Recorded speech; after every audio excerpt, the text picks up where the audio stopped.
nom du Père et du Fils et du Saint-Esprit. Amen. Le Seigneur soit avec vous. Et avec votre esprit. Bienvenue, chers frères et sœurs, à la célébration de la Sainte Eucharistie en ce 22e dimanche du temps ordinaire, où le Seigneur nous parle de la valeur de la douleur, des offrandes que nous devons élever vers le ciel lorsque nous passons des moments difficiles, lorsque nous passons des moments de croix. Préparons-nous à célébrer dignement le mystère de l'Eucharistie en reconnaissant que nous avons péché. Je confesse à Dieu Tout-Puissant, je reconnais devant vous, frères et sœurs, que j'ai péché en pensée, en parole, par action et par omission. Oui, j'ai vraiment péché. C'est pourquoi je supplie la bienheureuse Vierge Marie, les anges et tous les saints, et vous aussi, frères et sœurs, de prier pour moi le Seigneur notre Dieu. Que Dieu Tout-Puissant nous fasse miséricorde, qu'il nous pardonne nos péchés et nous conduise à la vie éternelle. Amen. Seigneur, prends pitié. Seigneur, prends pitié. Ô Christ, prends pitié. Ô Christ, prends pitié. Seigneur, prends pitié. Seigneur, prends pitié. Gloire à Dieu au plus haut des cieux, et paix sur la terre aux hommes qui l'aiment. Nous te louons, nous te bénissons, nous t'adorons, nous te glorifions, nous te rendons grâce pour ton immense gloire. Seigneur Dieu, Roi du ciel, Dieu le Père Tout-Puissant, Seigneur Fils unique Jésus-Christ, Seigneur Dieu, Agneau de Dieu, le Fils du Père, toi qui enlèves le péché du monde, prends pitié de nous. Toi qui enlèves les péchés du monde, reçois notre prière. Toi qui es assis à la droite du Père, prends pitié de nous. Car toi seul est saint, toi seul est Seigneur, toi seul est le Très-Haut Jésus-Christ, avec le Saint-Esprit, dans la gloire de Dieu le Père. Amen. Prions le Seigneur. Dieu Tout-Puissant, de qui vient tout don parfait, enracine en nos cœurs l'amour de ton nom, resserre nos liens avec toi pour développer ce qui est bon en nous, veille sur nous avec sollicitude pour protéger ce que tu as fait grandir. Par Jésus-Christ, ton Fils, notre Seigneur, qui vit et règne avec toi dans l'unité du Saint-Esprit, Dieu, pour les siècles des siècles. Amen. Écoutons la parole de Dieu. Première lecture. Lecture du livre du prophète Jérémie. Seigneur, tu m'as séduit et j'ai été séduit. Tu m'as saisi et tu as réussi. À longueur de journée, je suis exposé à la raillerie.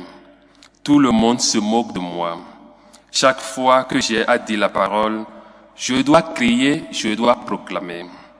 Violence et dévastation.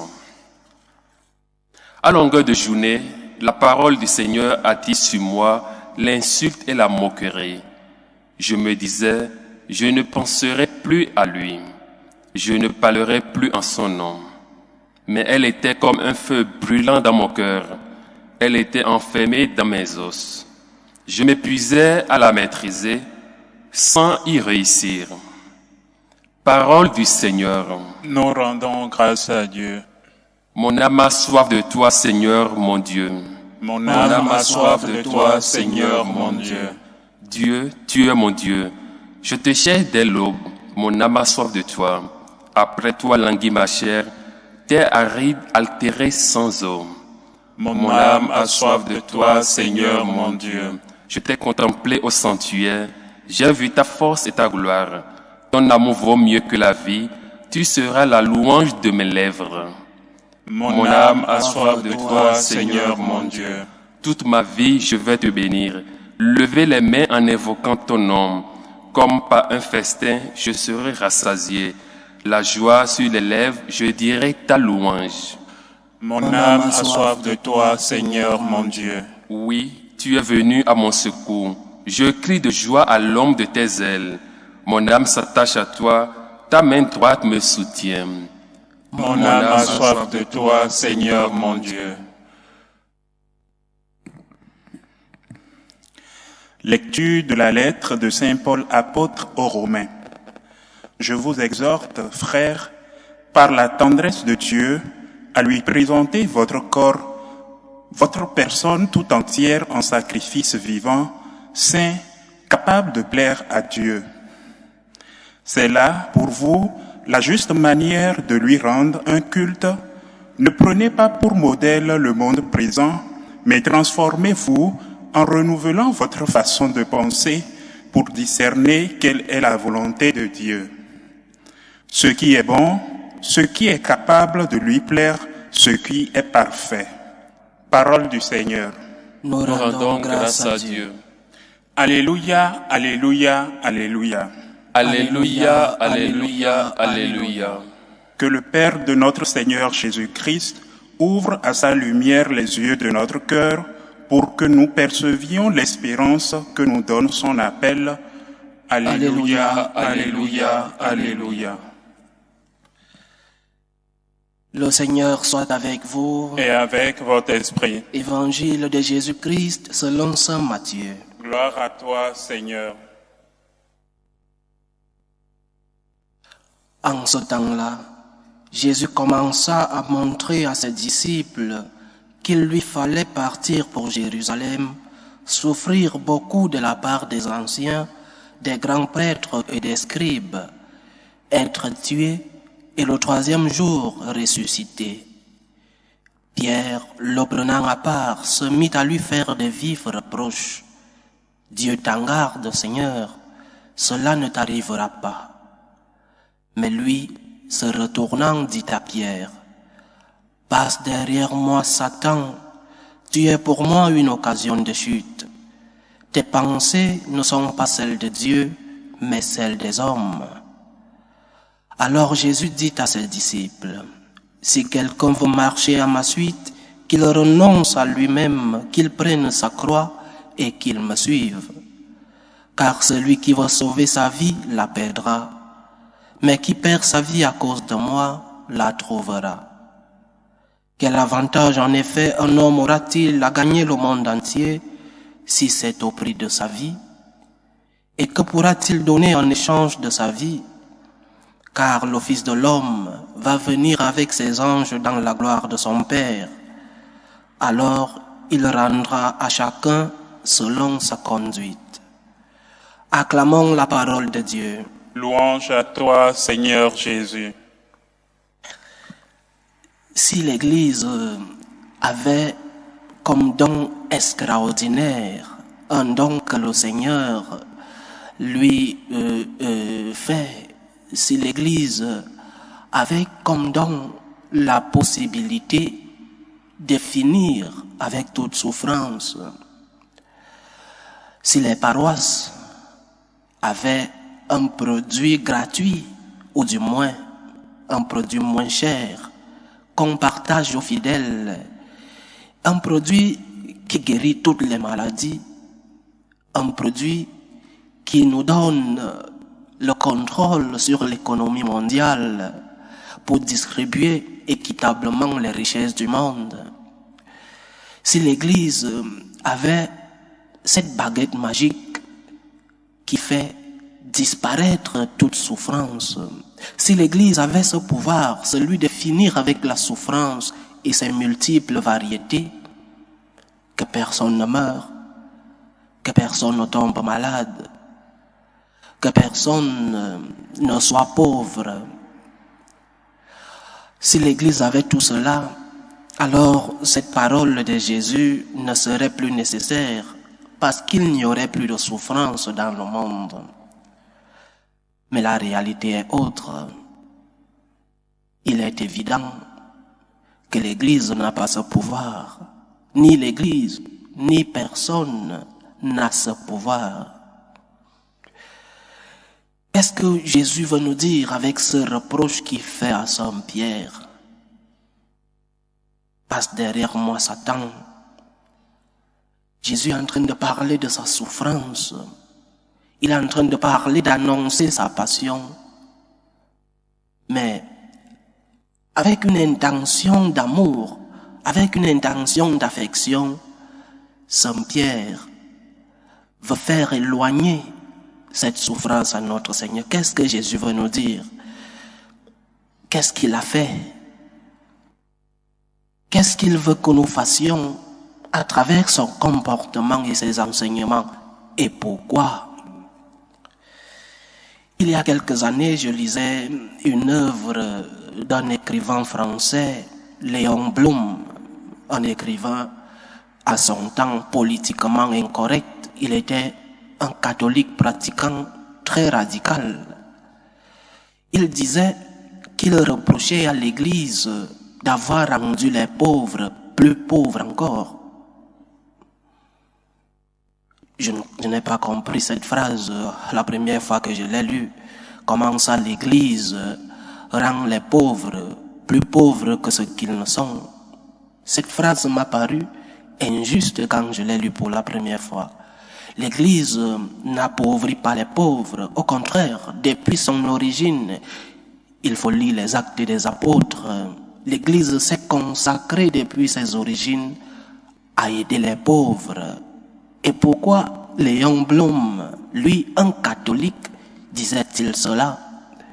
Lui qui savait toutes les œuvres de charité que l'Église a fait depuis son origine, pourquoi parle-t-il d'appauvrissement de ceux-là qui sont déjà pauvres? Il faisait justement référence à ce que l'Évangile d'aujourd'hui nous enseigne. L'Église aide les pauvres. Combien de pauvres? Quelques-uns. C'est beaucoup ce que fait l'Église, toutes ces œuvres de charité. Mais quelques personnes, une aumône, une aide économique, et pas plus. L'Église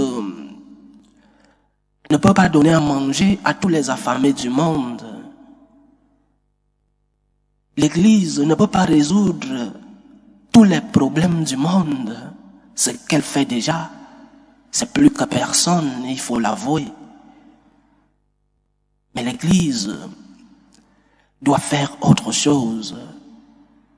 Les pauvres qui viennent demander de l'aide à l'Église doivent recevoir, en plus du pain, un autre type de pain, un autre aliment.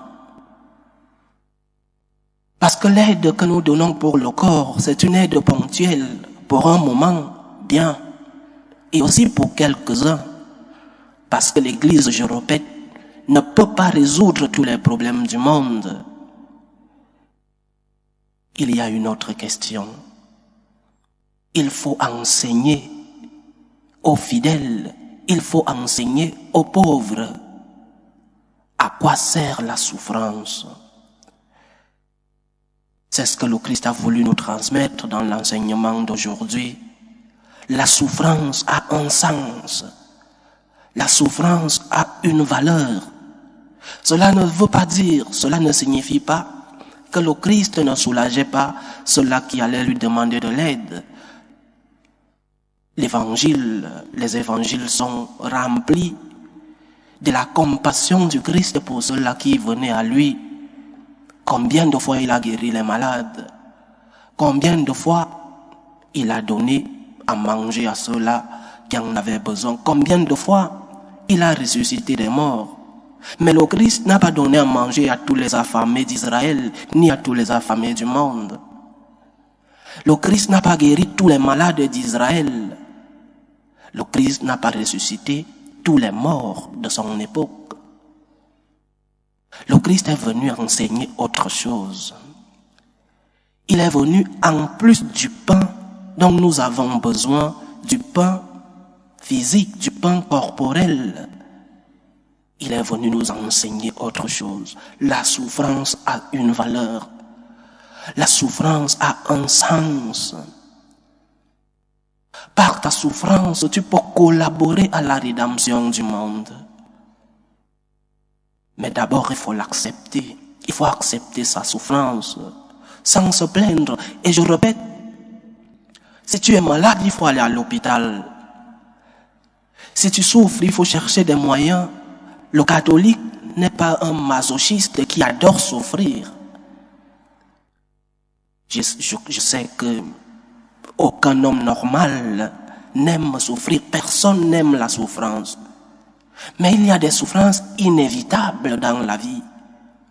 Il y a des souffrances que nous ne pouvons pas résoudre. Que faisons-nous d'elles? Nous nous affligeons, nous nous plaignons éternellement. Nous pouvons faire autre chose. Nous pouvons élever nos souffrances. Nous pouvons offrir nos souffrances pour la rédemption du monde. C'est ce que le Christ veut nous enseigner aujourd'hui. Je vais souffrir dans quelques jours. Les grands prêtres et les scribes vont me livrer. Mais j'accepte cette douleur. Parce qu'après la croix, il y a la résurrection. La croix était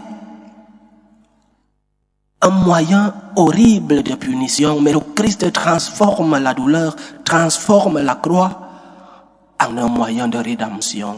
Et toi aussi, tu peux transformer tes souffrances en moyen de rédemption. Offre tes souffrances au Seigneur. Offre tes misères à ton Dieu. Offre tes douleurs. Transforme tes misères. Parce que sinon, nous nous plaignons toute la vie. Et parfois nous entrons en crise de foi parce qu'il y a des douleurs que nous ne pouvons pas résoudre. Tu es malade, il faut aller à l'hôpital, oui. Et si l'hôpital n'arrive pas à te guérir? Tu cherches un emploi et tu n'en trouves pas. Et si tu n'en trouveras jamais? Que fais-tu de cette douleur?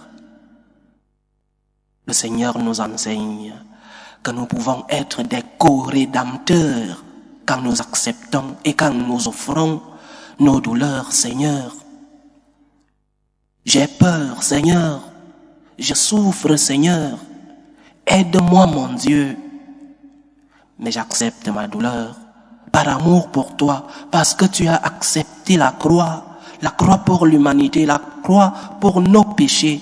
Moi aussi, j'accepte mes croix quotidiennes, j'accepte ma douleur et je l'offre pour la rédemption du monde. Nous avons une valeur en nous souffrant. Nous avons un don, quelque chose que nous pouvons offrir au Seigneur quand nous passons des moments de difficulté, quand nous passons des moments de tempête, quand nous sommes dans des moments de douleur que nous ne pouvons pas contrôler, que nous ne pouvons pas donner une solution. Quand la colère se transforme en amour et en prière, la valeur est plus grande. Quand tu as été offensé, humilié, persécuté, et que tu transformes cette humiliation en prière, en amour, cette douleur se transforme en une valeur plus grande. Lorsque tu transformes tes peines, tes misères, ta souffrance en prière, en offrande, la valeur est plus grande. Tu collabores avec l'œuvre de la rédemption de notre Seigneur. La croix était une punition horrible, mais notre Seigneur l'a transformée en rédemption. Si tu offres tes douleurs au Seigneur, elles peuvent être co-rédemptrices pour toi. Elles peuvent être co-rédemptrices pour les tiens. Tes douleurs, tes souffrances offertes au Seigneur peuvent être co-rédemptrices pour l'humanité. Le Seigneur nous enseigne aujourd'hui, chers frères et sœurs, qu'il y a une valeur, qu'il y a un sens dans la souffrance. Offrons-lui nos peines, offrons-lui nos souffrances. Loué soit Jésus-Christ. À jamais. Professons tous ensemble notre foi. Je crois en Dieu le Père Tout-Puissant, Créateur du ciel et de la terre, et en Jésus-Christ, son Fils unique, notre Seigneur, qui a été conçu du Saint-Esprit, Est né de la Vierge Marie, a souffert sous Ponce Pilate, a été crucifié, est mort et a été enseveli, est descendu aux enfers, le troisième jour est ressuscité des morts, est monté aux cieux, est assis à la droite de Dieu le Père Tout-Puissant, d'où il viendra juger les vivants et les morts. Je crois en l'Esprit Saint, à la Sainte Église catholique, à la communion des saints, à la rémission des péchés, à la résurrection de la chair et à la vie éternelle. Amen. Présentons nos humbles demandes, nos humbles prières vers Dieu le Père Tout-Puissant. Il veut que tous les hommes soient sauvés et parviennent à la connaissance de la vérité.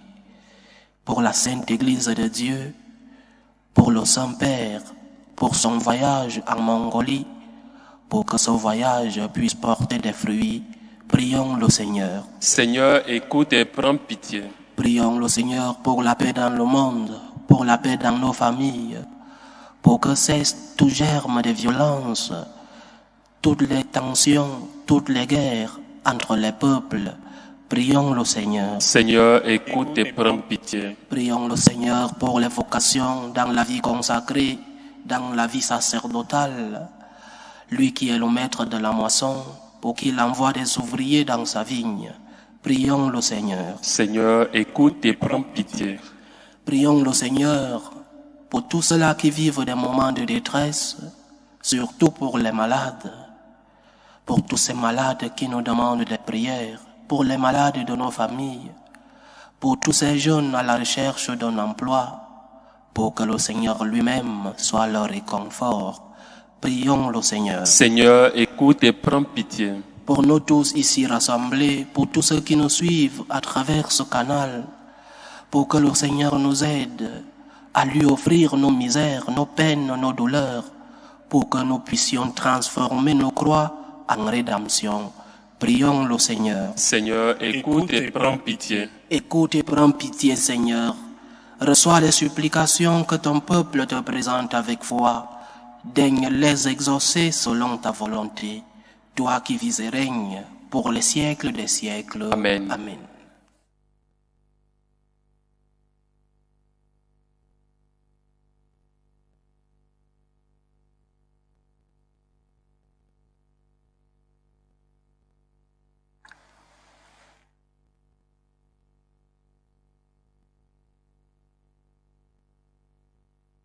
Tu es béni, Seigneur Dieu de l'univers.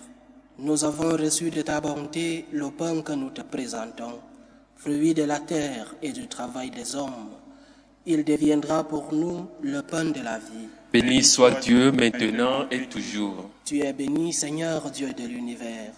Nous avons reçu de ta bonté le vin que nous te présentons, fruit de la vigne et du travail des hommes.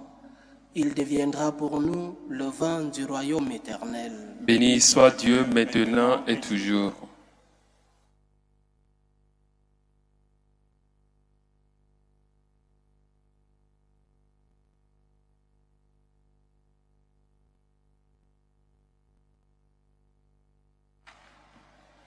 Prions ensemble, chers frères et sœurs, au moment d'offrir le sacrifice de toute l'Église. Pour la gloire de Dieu et le salut du monde. Que cette offrande sainte nous apporte à jamais, Seigneur, la bénédiction du salut, afin qu'elle donne toute sa force à ce qu'elle accomplit dans le sacrement. Par Jésus-Christ, ton Fils, notre Seigneur, qui vit et règne avec toi dans l'unité du Saint-Esprit, Dieu, pour les siècles des siècles. Amen. Le Seigneur soit avec vous. Et avec votre esprit. Élevons notre cœur. Nous le tournons vers le Seigneur. Rendons grâce au Seigneur notre Dieu. Cela est juste et bon. Vraiment, il est juste et bon, pour ta gloire et notre salut, de t'offrir notre action de grâce, toujours et en tout lieu. Seigneur, Père très saint, Dieu éternel et tout-puissant, par le Christ notre Seigneur. Par sa naissance, il a renouvelé la condition humaine destinée à vieillir. Par sa passion, il a effacé nos fautes. Par sa résurrection d'entre les morts, il a donné accès à la vie éternelle. Et par son ascension auprès de toi, notre Père, il a ouvert les portes du ciel. C'est pourquoi, avec la multitude des anges et des saints, nous chantons l'hymne de ta gloire, et sans fin, nous proclamons. Saint, Saint, Saint, Saint, Saint, Saint, le Seigneur Dieu de l'univers, Le ciel et la terre sont remplis de ta gloire. Hosanna au plus haut des cieux. Béni soit celui qui vient au nom du Seigneur. Hosanna au plus haut des cieux. Toi qui es vraiment saint, toi qui es la source de toute sainteté, Dieu notre Père, nous voici rassemblés devant toi et dans la communion de toute l'Église, nous célébrons le jour où le Christ est ressuscité d'entre les morts. Par lui que tu as élevé à ta droite, nous te prions. Sanctifie ces offrandes en répandant sur elles ton esprit, qu'elles deviennent pour nous le corps et le sang de Jésus le Christ, notre Seigneur. Au moment d'être livré et d'entrer librement dans sa passion, il prit le pain. Il rendit grâce, il le rompit et le donna à ses disciples en disant: Prenez et mangez-en tous, ceci est mon corps, livré pour vous.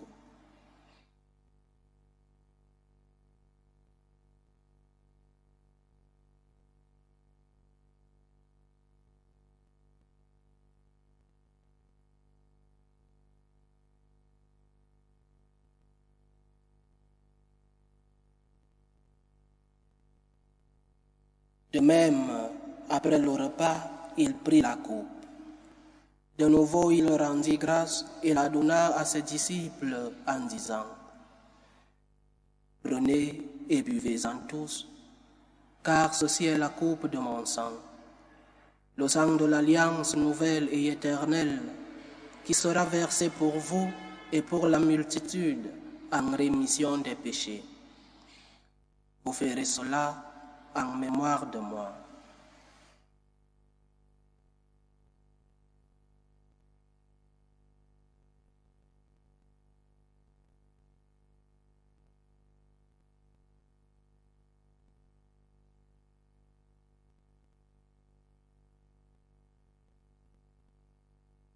Il est grand le mystère de la foi. Nous annonçons ta mort, Seigneur Jésus.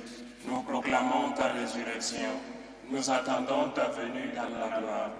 En faisant ainsi mémoire de la mort et de la résurrection de ton Fils, nous t'offrons, Seigneur, le pain de la vie et la coupe du salut.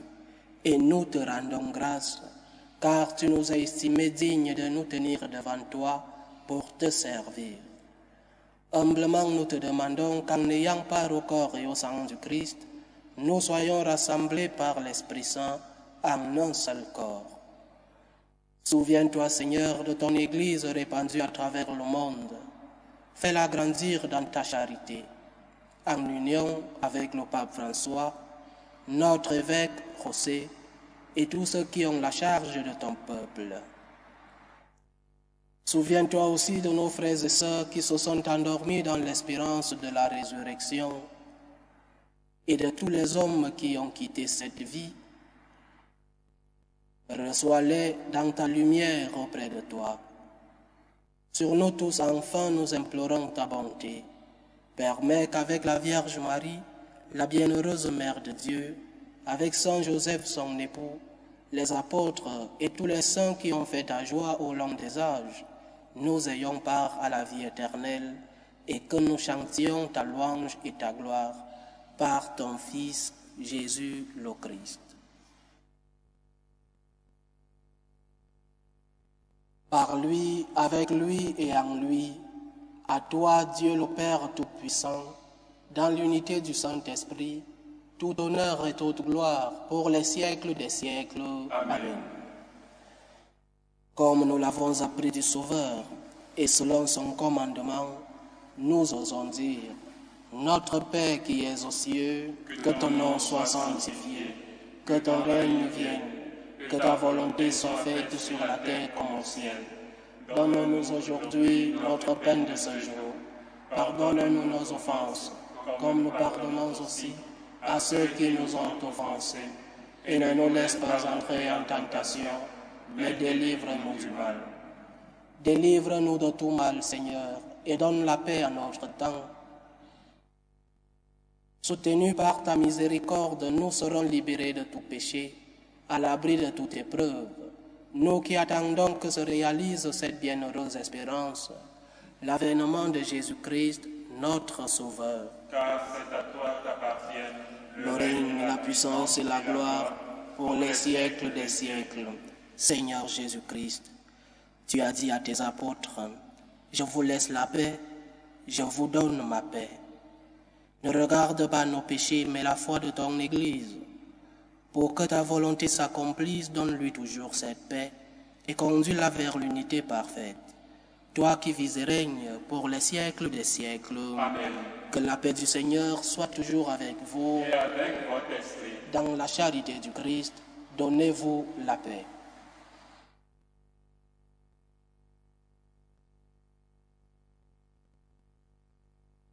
Agneau de Dieu, qui enlève les péchés du monde, prends pitié de nous. Agneau de Dieu qui enlève les péchés du monde, prends pitié de nous. Agneau de Dieu qui enlève les péchés du monde, donne-nous la paix.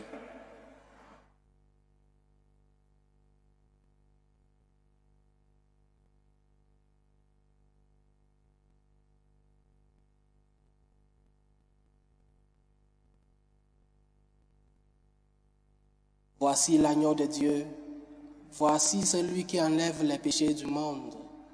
Heureux les invités au repas des noces de l'agneau.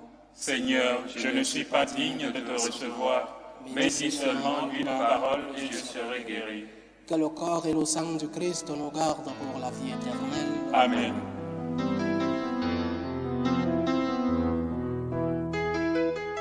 Communion spirituelle. Mon Jésus, je crois en votre présence dans le très saint sacrement. Je vous aime plus que toute chose, et je désire que vous veniez dans mon âme. Je ne puis maintenant vous recevoir sacramentellement dans mon cœur. Venez-y au moins spirituellement.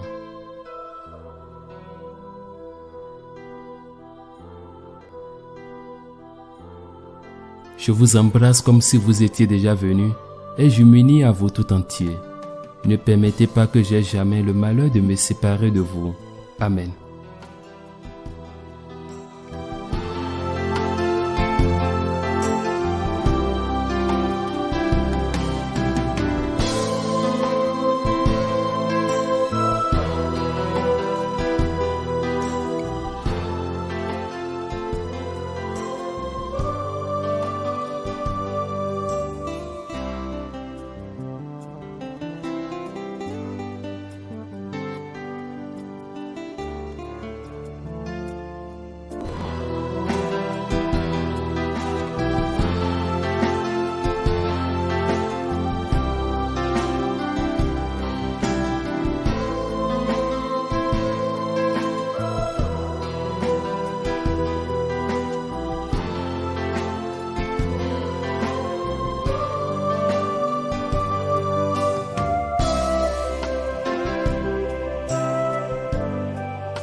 Achevons notre action de grâce.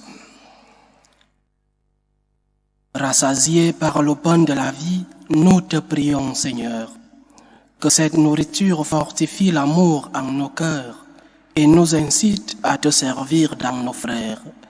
Par Jésus-Christ, ton Fils, notre Seigneur, qui vit et règne avec toi dans l'unité du Saint-Esprit, Dieu, pour les siècles des siècles. Amen. Le Seigneur soit avec vous. Et avec votre esprit. Que Dieu Tout-Puissant vous bénisse, le Père, le Fils et le Saint-Esprit. Amen. Allez dans la paix du Christ. Nous rendons grâce à Dieu. Salut ô Reine, Mère de miséricorde, notre vie, notre douceur, notre espérance au salut. Nous crions vers toi, enfant d'Ève exilé. Vers toi nous soupirons, gémissant et pleurant, dans cette vallée de larmes. Ô toi notre avocate, tourne vers nous ton regard miséricordieux. Et après cet exil, montre-nous Jésus, le fruit béni de tes entrailles. Ô clémente, ô miséricordieuse, ô douce Vierge Marie. Amen. Priez pour nous, Sainte Mère de Dieu, afin que nous soyons rendus dignes des promesses du Christ.